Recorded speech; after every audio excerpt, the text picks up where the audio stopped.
இந்த இஜ்திமா போடுறது என்னத்துக்கு? உண்மையிலே இந்த பள்ளிவாசல் நிர்வாகம் அல்லது தாவா குழுவுக்கு கொழுப்பா? ஆக்கள்கிட்ட போய் கெஞ்சி காசு வாங்கி இந்த ஏற்பாடுகளை பண்ணி நேரம் ஒதுக்கி, இது என்னென்றால் இவர்கள் ஒரு பெரிய ஒரு தந்திரமான வேலை செய்யறாங்க. புரிஞ்சு கொள்ளுங்க. அல்லாஹ் கிட்ட தப்ப போறாங்க. இவங்களோட நோக்கம் என்னன்னா, நாங்க அல்லாஹ் கிட்ட தப்பிரோம். ருசுலம் முபஷ்ஷிரீன் வ முன்திரீன் லிஅல்லா யகூன லின்னாஸி அலல்லாஹி ஹுஜ்ஜத்துன் பஅத ருசுல். நாளைக்கு போய் நின்று இந்த ஆக்கள் யா அல்லாஹ் எனக்கு ஒருத்தரும் வரலையே, ஒன்றும் சொல்லலையே என்று சொல்லப்படா.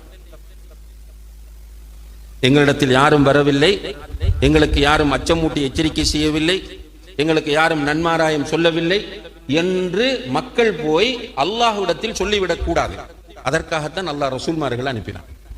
அதே மாதிரி இவங்க நாளைக்கு போனால் அல்லாஹ் கேட்பான், நீங்க மௌலவி ஓதுனீங்க, மார்க்கத்தை படித்தீர்கள், இந்த சமுதாயத்திற்கு நீங்க என்ன செய்தீர்கள்? யா அல்லாஹ் இஜ்திமா போட்டோம்.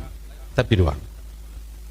மாட்ட போறது சும்மா இப்ப கடை தெருக்கள் எல்லாம் சுத்திட்டு இருக்கிறார்கள், வீடுகளில் உட்கார்ந்து பேசிட்டு இருக்கிறார்கள், அரட்டை அடிச்சுட்டு இருக்கிறார்கள்.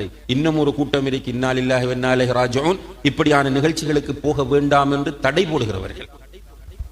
அவங்க சரியா அந்த ஈகோ பிரச்சனைகள் எல்லாம் விட்டுட்டு சரியா யோசிப்பாங்கன்னா பள்ளிக்கு வந்து விழுந்து தௌபா செய்வாங்க. ஏன்னா அவங்க தடுக்கிறது லேசான விஷயம் அல்ல.